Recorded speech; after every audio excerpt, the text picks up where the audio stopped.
Mr. President, at the outset, let me thank you for convening this annual open debate today on the important theme of protection of civilians in armed conflict. The world is witnessing a surge in armed conflict, and the civilians continue to be victims of such conflicts.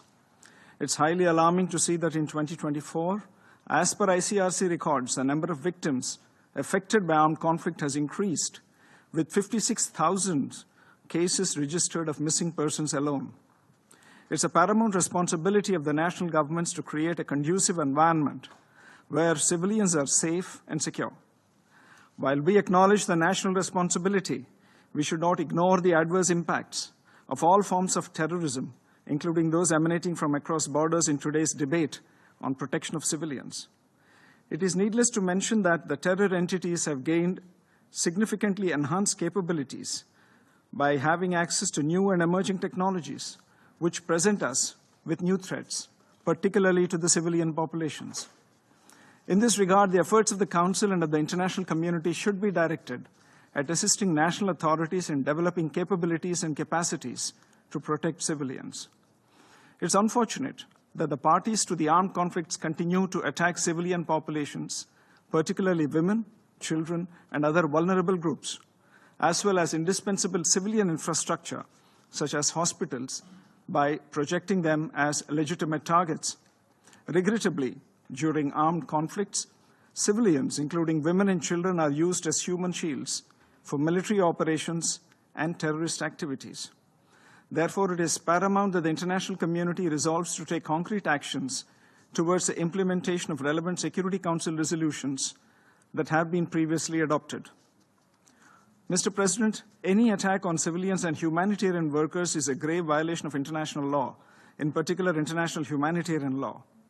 The existing legal framework concerning the protection of civilians cannot be overlooked. Respect for principles of the UN Charter, including sovereignty and territorial integrity of member states, should remain the basis for all actions taken by the Council for the protection of civilians. A politically motivated decision to intervene in an armed conflict situation may have devastating consequences, including to the civilian population, and therefore must be prevented. Furthermore, any intervention must be proportionate and based on credible and verified threat perception. The Council and the international community must take necessary measures to ensure effective and timely protection of civilians, including their life, dignity, and rights. The core principles of humanity, neutrality, impartiality, and independence must continue to guide the operations of all humanitarian agencies and organizations.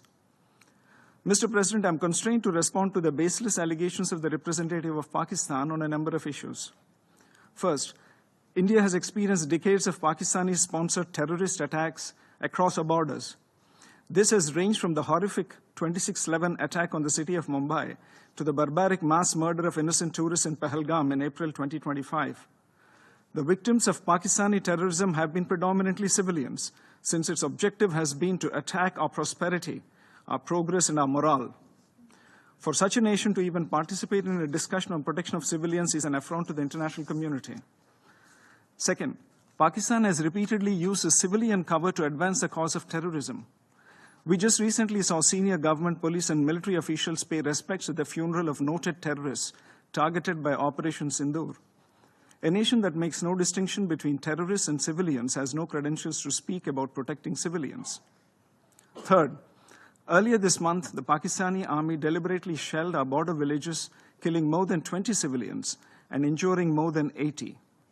There was intentional targeting of places of worship, including gurudwaras, temples, and convents, as well as medical facilities. To preach at this body after such behavior is grossly hypocritical.